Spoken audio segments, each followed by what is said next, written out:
I don't know what that was. What up, everybody? I just got back from CES down in Vegas, and I had an absolutely wonderful time. It has me so stoked for NAB. If you've never been to one of these conventions, CES or NAB, well, this video is going to be something you will want to watch in its entirety. CES and the entire weekend was absolutely amazing. I had so much fun. That being said, it wasn't without its frustrations. This video is actually the result of those conflicts that I had, both internal and external, and I'm hoping that with making this video, it basically just helps you have the most enjoyable experience you could possibly have at this upcoming NAB.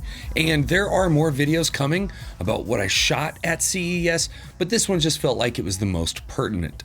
Number one, make it worth it. Know why you're going. There are generally three reasons why people go to these conventions: Cinegear, CES, NAB, etc.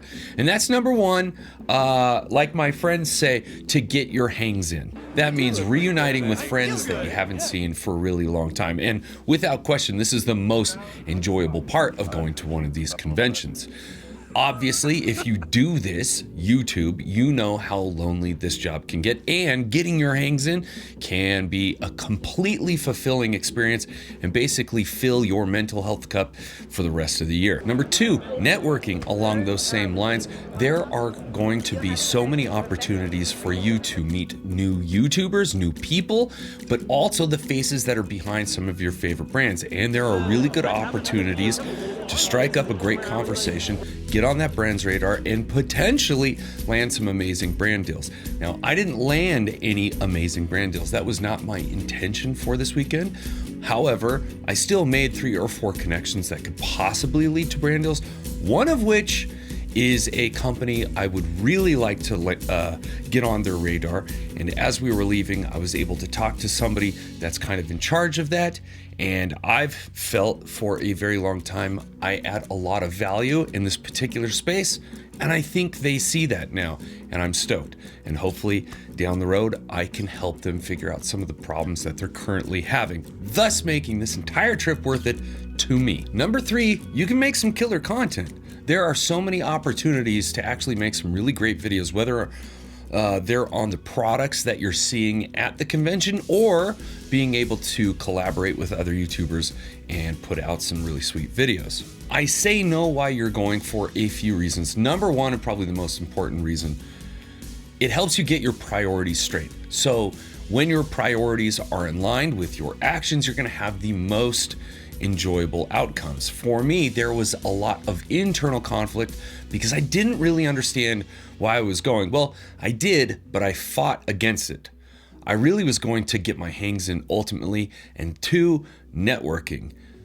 I, however, though, wrote down like 5 different video ideas, and because I was like, crap, I gotta make this so work related and make all these videos, I was very conflicted at the time. So if you know where you're going and you set your priorities as to why you're going and kind of forget the rest, you're gonna have a much more frictionless time, and you're just gonna enjoy yourself so much more. But the second part of why you should know why you're going is so you know what to pack. The single most important part of this trip, if you're a creator, is figuring out not what clothing you should wear or not wear, or if you should bring a sweater or not. Kofi, we'll talk about that later. But it's what gear you should be bringing to the convention. I think I spent probably 30 minutes packing clothes, and then I anguished and vacillated back and forth for probably a good 6 hours of what gear I should pack. It's probably longer. That was probably like a day and a half if I'm being real. So why on earth would I take so much? Well, let's talk about it. I took the Monstro and the entire Blazar Remus set because in my head, remember those videos that I wrote down? I wanted to do a video on anamorphic fundamentals. So I took the Monstro and the Remus. For that, I took a PL adapter for the M11 so that I could shoot anamorphic photography on the M11. And then I was gonna link up with Mackey and shoot some of the stuff on his 2X Katos. Like the Remuses are 1.5 stretch, he's got the Katos, those are 2X. Things kind of got a little haywire and we couldn't even do it. And I mentioned that I took the M11, but I also wanted to do a video on why The M11 is such an amazing travel camera, and I also wanted to do a video on those little tiny M lenses, so of course I brought all of my M lenses.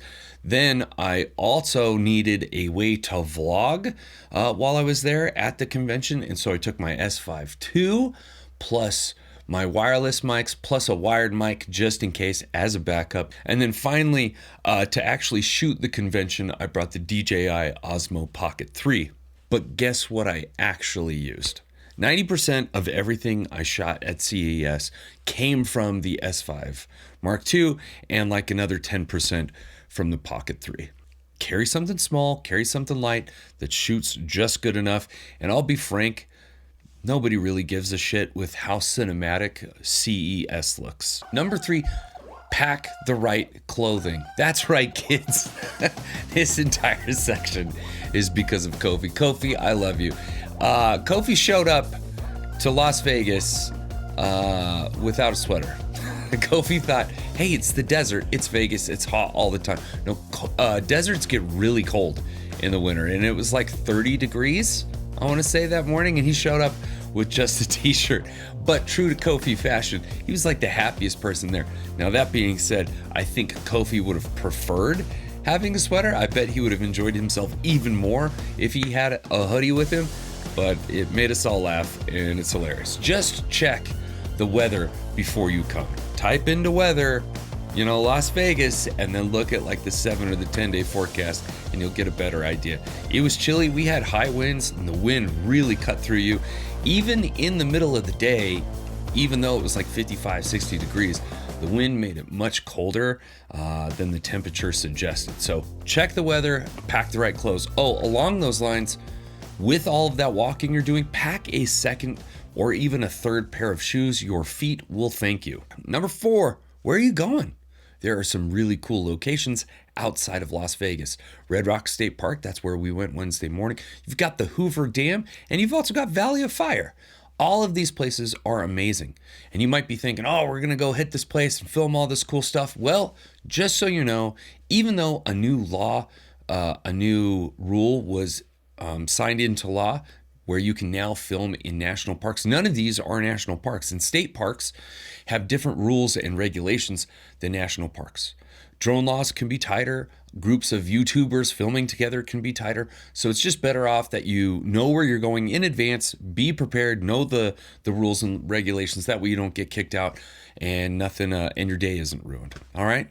Number 5, here's how to make it cheaper. I don't know if you knew this, but Las Vegas is not a city trying to save you money. They're trying to take every dollar you have. Now, you might be thinking that hotels and accommodations are the most pricey thing. That's going to be where you're going to spend the most money. Maybe, but what I found is it's transportation. Transportation can add up so quickly to how much you spend in Las Vegas. When you think about getting a rental car, having to self-park or valet at the hotel, they both charge you money. Then you've got to think about tipping when you're valeting or parking, plus parking at the conference. All of those things cost money. I would hop onto Google and see what rental car rates are, see what fees your hotel has, and see how much the event is going to charge. I think last year they were charging $20 per day for on-site parking at the event at NAB. Also know that the rates that you're going to spend for a rental car and for housing usually go up during a big event. For CES, it was a huge increase in the amount you had to spend. Just for reference, the Luxor charged me $80 for 3 nights of parking, and that was self-parking. They charged David Manning even more. They charged him at least 3 times more because David had a massive van that he couldn't fit in self-park, so he had to valet it. And then they were very adamant about him tipping out the day staff and the night staff. That's every time we picked up the van. Plus, parking at the event cost us $40 a day. In many cases, Ubering is ultimately cheaper and usually more convenient. While you are spending a lot on the rides themselves, you're saving a ton of money from all of the parking hassle and the tipping hassle. Oh, plus there is a tram. So there's a tram that runs past a bunch of hotels and it goes to the convention. You can use this tram if you're in one of those hotels. You hop on, it's much, much cheaper than Ubering, especially when it's like a high demand part of the day. Most of the stuff around the convention happens on the strip and it's really easy to walk back and forth, and personally it's my favorite. So we did a ton of walking last year and it was a lot of fun. So there are ways to cut down on your transportation. Unless you're getting sponsored by a brand and they're paying for your accommodations, hotels are going to be much more pricey than an Airbnb. You can get a lot more bang for your buck going with an Airbnb than you can a hotel. CES got me so stoked for NAB this year. There were much more creators than I expected going to CES. Got to meet a lot of new ones. Had some really cool conversations with YouTubers that I've followed for a really long time. And I'll have some more videos around CES coming soon. So I guess until then, I'll catch you on the next one. Peace.